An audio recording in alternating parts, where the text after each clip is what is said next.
Dad, Mom, this is Emma, the woman I want to marry. It's a pleasure to meet you. I'm eager to get to know you all better. As I introduced Emma, I could feel my nerves getting the best of me. I'm not naturally expressive, and when I'm anxious, my words seem to escape me even more. My mother-in-law greeted Emma with a warm smile. "What a shy young lady," she commented. Her words offered a small comfort, though I was unaware of the hidden complexities within their family. My name is Emma, and this summer marks the first one Tom and I will share as a married couple. With our busy work schedules, our main breaks come during Thanksgiving and New Year's. Since Thanksgiving arrived just 3 months after our wedding, we decided to visit both our families who live out of state. Despite our best efforts, we didn't get much of a chance to relax during the holiday. We had planned to enjoy a relaxing New Year's, just the two of us. So, I was taken aback when Tom handed me a brochure for a hot spring resort a month ago. "Let's go here for New Year's," he said, as if it would be a special getaway for us alone. I was thrilled. Hot springs sounded perfect, and it had been a long time since we had a private trip together. "Did you make the reservation?" I asked eagerly. But my excitement quickly faded. "This place is run by a relative," Tom explained. "My parents are going, and they've already booked the reservation for us. They thought it would be nice if we joined them." "What do you mean?" "So it's going to be a trip with my parents and us. Just the four of us?" I asked, trying to process the change in plans. "We're picking you up in the morning, so please be ready," Tom replied. The idea of spending the trip with my in-laws was a bit overwhelming, but as a newlywed, I didn't feel it was my place to voice any complaints, so I reluctantly accepted the situation. Then, just a week before the trip, as I was packing, Tom came home from work. "You're right on time," he said. "We're actually leaving tomorrow, so hurry up and finish packing." "Wait, isn't the trip next week?" I wondered. Maybe Tom had mixed up the dates, but that wasn't the case. "My brother and his wife are arriving at our parents' place tomorrow," Tom explained. "Since it's the holidays and we haven't seen my brother in a while, we decided to join them." "What?" I was stunned by the sudden change of plans. I wanted to refuse staying at my in-laws' home, but my inability to say no left me with no choice but to go along with Tom. To be honest, my relationship with my in-laws had always been strained. During our engagement visit, my mother-in-law's comment about me being a reserved young lady masked a more negative sentiment. She had described me as gloomy to Tom in the kitchen, unaware that I could hear. When we visited for New Year's greetings, my father-in-law, Bill, was equally harsh. "As a daughter-in-law, you should come earlier and help out around the house," he scolded. I could only apologize, and since then, the constant pressure from my in-laws to have children had taken a significant toll on me. The thought of traveling with them was daunting, but staying at their house felt unbearable. Still, there was no turning back, and before I knew it, we had arrived at Tom's parents' house. As we opened the front door, my mother-in-law hurried over. "You're late, Emma. Come help out in the kitchen," she said, ushering me inside. The kitchen was overflowing with ingredients. "Please handle the dinner preparations," she instructed, then went off to the living room. Standing there in a daze, I heard the sound of a car pulling up outside. It appeared my brother-in-law and his wife had arrived. Meanwhile, my father-in-law hurried out of the living room to assist with their luggage. I couldn't help but wonder why he hadn't offered to help me. Just then, my brother-in-law's wife, Emily, walked in. Emily, who is about 5 years younger than me, has a completely different personality. It's clear that my father-in-law is particularly fond of her. My mother-in-law also fawned over Emily. "It's like a dream come true to have a grandchild on the way," she said. I knew Emily was pregnant, which explained the extra attention, but the stark contrast in how we were treated left me feeling resentful. Even Tom was lavishing attention on Emily. "Emma, could you get Emily a drink, please?" "Emma, how's dinner coming along? Could you at least prepare some appetizers first?" It was one thing for my mother-in-law to delegate tasks to me, but seeing Tom join in felt especially disheartening. The following days fell into a relentless routine, leaving me in tears alone in my bed. On the morning we were set to leave for our trip, I was asked to deliver something to a neighbor's house. Despite the rush, it was only a short walk away, so I complied. I returned about 15 minutes later, but something felt off. The front door was locked, and the car was gone. I realized I had been deceived. Just then, my husband called. Emily said she's feeling well, so we decided to bring her along. "Emma, please stay behind this time." I had been told that Emily and her husband wouldn't be going on the trip due to her pregnancy, so I was surprised to learn they decided to take her after all. I couldn't tell if this was a last-minute change or if it had been planned from the start.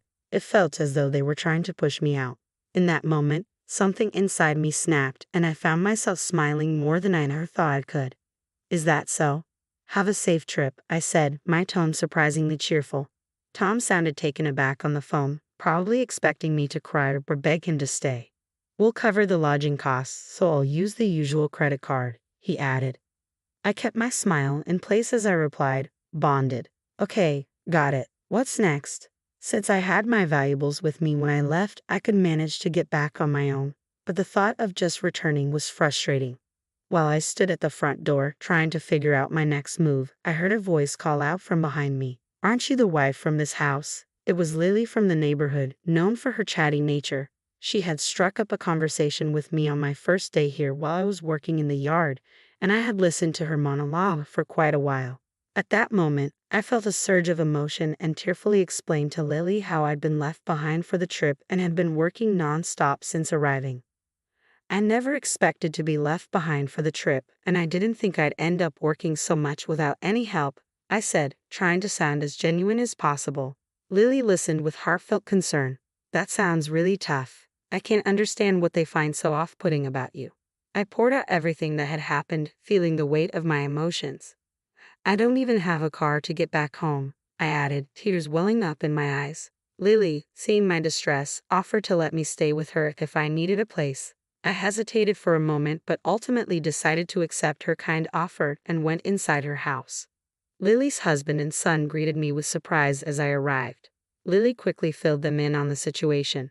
That's awful. Please make yourself at home and relax here, they offered warmly. Once I settled into the guest room, immediately dialed a number I had in mind, the credit card company. Although Tom had never had a credit card before our marriage, he began using my family card after we got married. I suspected he would use it to cover the trip expenses. Tom is all about appearances. I canceled the card and turned off my cell phone while I stayed at Lily's. They took excellent care of me, insisting that I relax and not lift a finger. I knew I would need to find a way to thank them properly in the future. Lily loves chatting with everyone in the neighborhood and often engages in lengthy conversations with anyone who visits her front door. My situation seemed to spread quickly around the area. I couldn't help but wonder why Tom found such a genuinely kind person like Lily to be so unappealing. During dinner that evening, Lily let out a sigh and began sharing details about Tom's past. You know, he's always had a bit of a wandering eye and has been involved in some questionable behavior. That's when I learned a startling truth about Tom's previous engagement. According to Lily, Tom had been on the verge of marrying someone else, but she had mysteriously vanished. Hearing about his poor history with women for the first time gave me an unsettling feeling. I resolved to gather as much information as I could while I was staying there. Although I initially considered waiting for Tom and his family to return, I couldn't tolerate the situation any longer and decided to take the bus back the next day. By then, I had become the neighborhood's sympathetic figure, thanks to my convincing story and Lily's local connections. After expressing my gratitude to Lily and her family, I set out to find a detective to investigate Tom. When I turned my cell phone back on at home, I found several voicemail messages. None of them were particularly concerning, but one stood out. The card isn't working. What's going on? Make sure the house is clean. We're coming back tomorrow, so have dinner and baths ready for everyone. There wasn't a hint of apology in any of the messages. The lack of remorse and the abusive tone only made me smile, as it solidified my decision to end things with him. Even the voicemails seemed to serve as evidence for a potential divorce case. The next day, when Tom returned home, his first words were an insult. What the hell have you been telling the neighbors about us? Don't mess around. I had no intention of engaging seriously with Tom, so I decided to act clueless. What are you talking about? People in the neighborhood have been telling me how pitiful the wife is and how awful the family is. I haven't said anything, though. Feigning ignorance, I let Tom retreat to his room where he isolated himself. For the next few days, we didn't exchange a word. Then, out of the blue, I received a call from my mother-in-law. Emma, you need to come here and apologize. What are you talking about? I replied, genuinely puzzled. The whole neighborhood is talking about how we're mistreating you. For the first time during our conversation, I couldn't help but smile. Isn't that the truth? What did you say? I'm just speaking the truth. My mother-in-law paused, clearly taken aback. I seized the moment to add, by the way, is Bill working late again today? He said he was. Why do you ask? I just hope it's really overtime. It would be quite a mess if both father and son had wandering hearts. What are you implying? That's all I have to say. Goodbye. I had heard from Lily that my father-in-law was having an affair. She'd seen him arm in arm with an unknown woman disappearing into the crowded streets in broad daylight while she was out shopping. It turned out other neighbors had observed similar scenes. As for Tom, he was also cheating. I collected evidence of his infidelity and consulted a lawyer. Once the divorce proceedings were underway, and I was preparing to leave the house, Tom called me after returning from work. Hey, my stuff is gone. What's going on? You'll receive a certified letter soon. Check it then. I can't believe I married someone like you. It seemed Tom was finally catching on. Emma, you must be misunderstanding something. I only love you, Tom said, his panic palpable. It was no wonder he was anxious. Losing my income would make his life much harder, especially since he had claimed to be sending $400 a month to his parents, which turned out to be a lie. It was actually child support payments. It was time to confront him. What's this about loving me? You've been lying to me. How did you end up cheating with another woman too? How could you betray me like this? It's not like that, Emma, Tom protested, using the classic cheater's excuse. How pathetic, and to think he went on a trip under the pretense of meeting his child, leaving me behind at my parents' house while secretly arranging to meet his child and the child's mother. That was the real purpose of Tom's trip. Discovering this truth was shocking but only reinforced my decision to divorce. Initially, I was drawn to Tom's outgoing personality, which seemed to balance my introverted nature. I convinced myself I could overlook a few affairs out of fear of being alone after the divorce, but this was a step too far. I finally faced the reality of his disrespect. Of course I'm divorcing you. From now on, you'll have to manage on your own income to pay child support for your secret child. It turned out Tom's affair partner was a waitress at a cafe we often visited. The thought of them laughing together while I was there too makes my blood boil. I demanded reimbursement for the numerous charges he had racked up on my credit card during the affair. Tom had squandered a significant amount of money on his infidelity using my card. News of the affair spread at his workplace, leading to his resignation due to the disapproving stares from colleagues. He ended up moving back in with his parents and took on a part-time job. The affair also caused a rift within my in-law's family, souring relations and leading to my brother-in-law and his wife severing ties with us. Although I had never gotten along well with them, Emily reached out with an apology after the divorce. It turned out we had simply been incompatible, and she was actually quite normal. She had been reluctantly dragged along on that trip as well. I was relieved to hear that her baby was born healthy. Tom's parents ended up selling their home and moving into an apartment. With the proceeds, Tom paid off my credit card in full. My mother-in-law, who had never worked before, took on a part-time job but struggled due to her personality.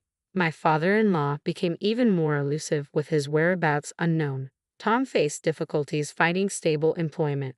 The rural network proved surprisingly extensive, and all this information came from the people living near Tom's parents' new home. I learned about it when I visited Lily to thank her once more after my life had settled down following the divorce. During the visit, I discovered that Tom's family had moved. Lily also mentioned something unexpected. My son would like to have a proper conversation with you. Emma, would you be interested in contacting him? Her son seemed like a calm and kind person. Though I was initially hesitant, I decided to take a chance, thinking it might be fate. After reaching out, we connected well and started a long-distance relationship, which blossomed into marriage 2 years later. I've grown to love him deeply and trust him completely. Lily has become my mother-in-law, and 2 years later, we welcomed a daughter. Our family of 3 is happy, and my new in-laws are affectionate toward our daughter and treat me with kindness. It's been a surprising turn of events, but perhaps it was meant to be. The challenges I face have made me stronger, and I'm grateful for this unexpected but wonderful outcome.